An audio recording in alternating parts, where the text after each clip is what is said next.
Good morning বন্ধুরা, welcome back to my channel Rajbir Tisha.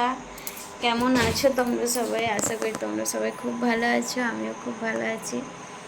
তো আজ অনেক সকাল সকাল আমাকে ঘুম থেকে উঠতে হলো, কারণ আজকে পুজো আছে। তো আমি সেরকম একটা সকালে উঠি না, কিন্তু তাও আজকে উঠতে হলো, কারণ পুজো আছে বলে উঠতে হলো। আর আমার বাড়িতেও পুজো আছে, তো ভাবছি বাড়ির পুজোটা আগে করব, তারপরে মন্দিরে যাব, কারণ যদি মন্দিরে লেট হয় তাহলে তখন আমার বাড়ির পুজোটা অনেক লেট হয়ে যাবে। তো তার আগে আমি বাড়ির পুজোটা সব করে কমপ্লিট করব। এবার আমার শাওয়ার নেওয়া কমপ্লিট হয়ে গেছে, এবার আমি পুজো করব।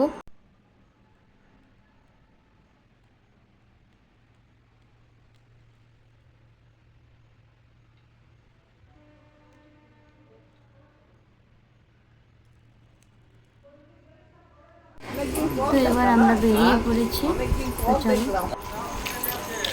তো এই যে এখন যাচ্ছি আমরা, আমি আছি, মামনি আছে, জেম্মা আছে। তো আমি ফুলের সাজিটা ধরেছি আর মামনি থালাটা ধরে আছে, কারণ থালাটা অনেক ভারী আছে, ওটা আমি নিতে পারবো না। তো এই যে এবার আমরা মন্দিরে চলে এসেছি, পুজো শুরু হয়ে গেছে। এবার ফুলের সাজিটা মামনিকে দিয়ে দিলাম, ওইদিকে ঠাকুর মশাইয়ের কাছে দিবে।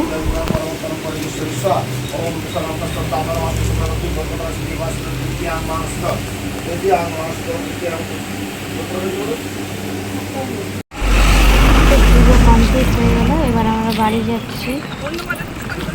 তো চলো যাওয়া যাক, আবার দেখা হচ্ছে তোমাদের সাথে নেক্সট ব্লগে। বাই বাই, সবাই ভালো থেকো, সুস্থ থেকো।